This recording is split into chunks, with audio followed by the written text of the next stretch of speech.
Beautification Conference. This Beautification Conference is led by the Office of Community Beautification. You know, it's great to be here in person once again. The last time that we were able to do this in person was back in 2019. That seems like ages ago, right? You know, we had a pandemic, we were on shutdown, we did everything to Zoom, but we had really good conferences via our social media platform. We were still able to showcase the good things that the city is doing with our partners, with our CBOs, with just the great work that's happening around. Even though the city was on lockdown and even though we were under a pandemic, our crews, our contractor crews that clean up our graffiti and do a weed abatement were out there. They were out there doing their jobs while we were all inside. And I just want to say thank you for that, because that was a tremendous effort from all of you guys. So with that, PGS, thank you so much. This is a yearly event. Is an opportunity to bring us together, city agencies, community members, nonprofit organizations, and all types of community groups who share the vision to have a cleaner and greener Los Angeles. The Office of Community Beautification is one of our offices under the Board of Public Works, who works with community-based organizations. The Office of Community Beautification, or how we call it inside, it's OCB, partners with Keep Los Angeles Beautiful. We're excited to hold the name of Keep Los Angeles Beautiful here at the city. We focus on beautifying our neighborhoods, doing community cleanups, also Adopt a Median, and that's a program that we also do through OCB. And just we have provided a beautification grant program. And if you don't have a rain barrel, today's a good day to get a rain barrel. Rain barrel is part of our recycling repurpose program through the Keep Los Angeles Beautiful. Our rain barrels that you see here, actually, it's a repurposed through Coca-Cola. So if you want a rain barrel, it's never too late or too early to get it. It's gonna rain at some point, so you might as well have it in your house already and just take it with you. If you don't collect one today, let us know or let your council office know, and our folks will make sure that we'll get a rain barrel either to the council office or to near somewhere where you can pick it up. Or you can come to our warehouse and pick it up, and then you'll get to see all the great stuff we have at the warehouse, which we have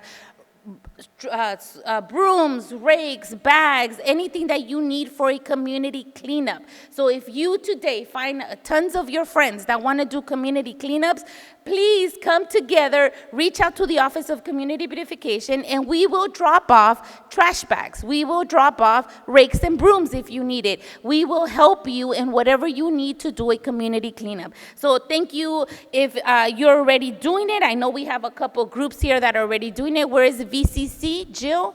Where is Jill? I don't see Jill, but VCC is here, and they already do many community cleanups out there, and so do many other groups. So please take advantage of that. So with that said, I am going to move us along now because I think everybody just wants to go hear all the fun stuff. Please stay tuned for our panels that are going to happen in this room. We're going to have panels today. And today's panel, we're having one that starts after we're all done speaking. It's called The Power of Community. So if you want to hear on ways that you can connect with other members, please stay in this room. Given that volunteers is in your name, I'd love to start it off with Jill. What can you tell our audience about the strategies that you use to attract volunteers and keep them coming back? Volunteers are free, right? And they don't earn any money, including me, which I am the founder of Volunteers Cleaning Communities and don't earn any money for doing all of this.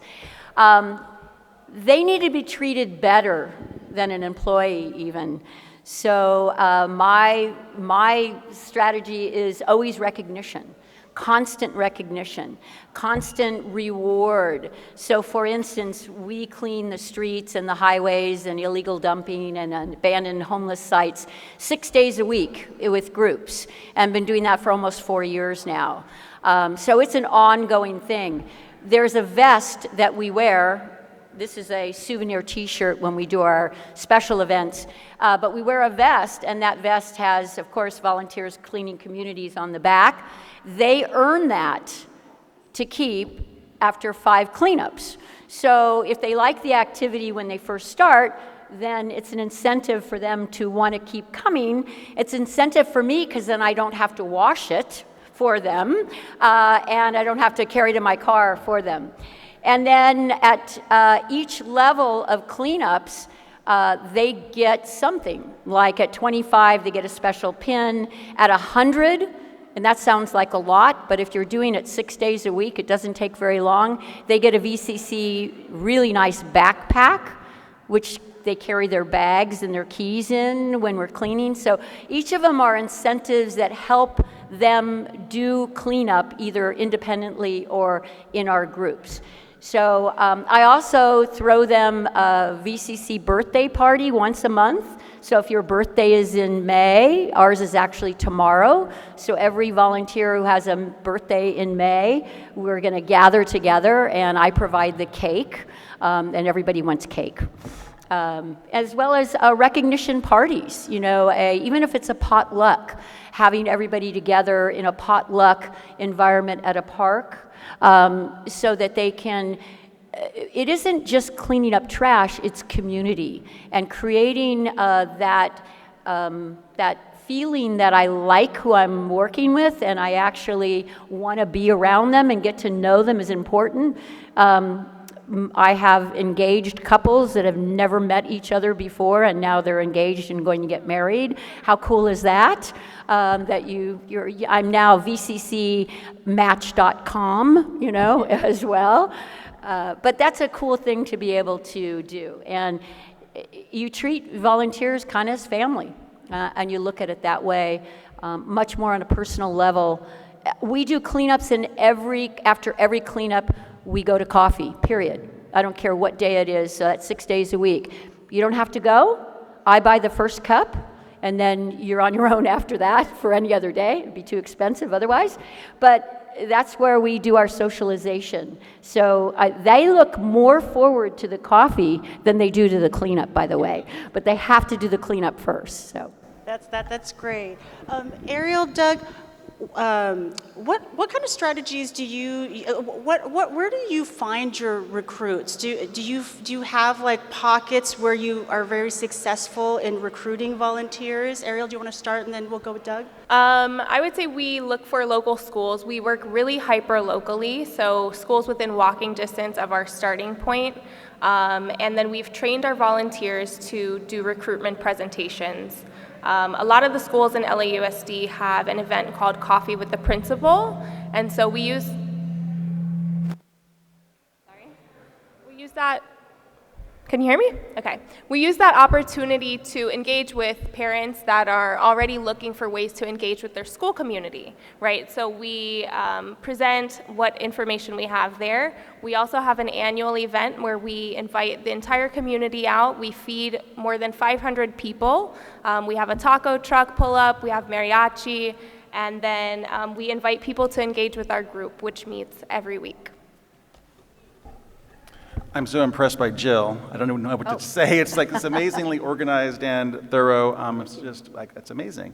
I'm on the Studio City Beautification Association board, and when we do volunteer work, it's generally word of mouth from people on our board. We get people, you're complaining about the trash, you're complaining about problems in our community. We challenge you to come out and make a difference. We're out there. I'm pulling weeds on a Sunday morning, wearing a t-shirt that identifies who we are, and get people to just come along and participate. Even if it's just for a one-day thing, it can also be a repeat thing. Not everyone has time, but maybe they have time for an hour on a weekend or, in an evening or whenever they can possibly do it. We try to find people's skills and what they're interested in doing and don't pressure people a lot so that they feel welcome and not overwhelmed. So that's what we do, basically.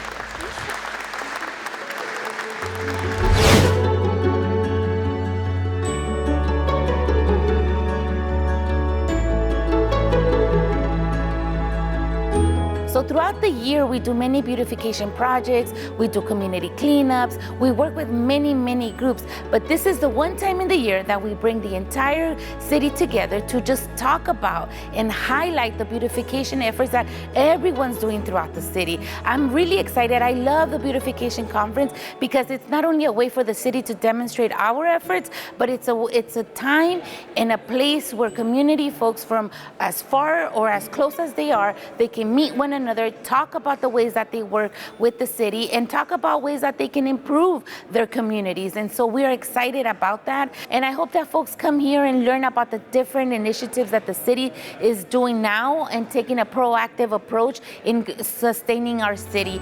And then lastly, I just want to make sure that everybody goes home safe and with a plant or a tree or an organic pail or something that they just picked up from today's conference.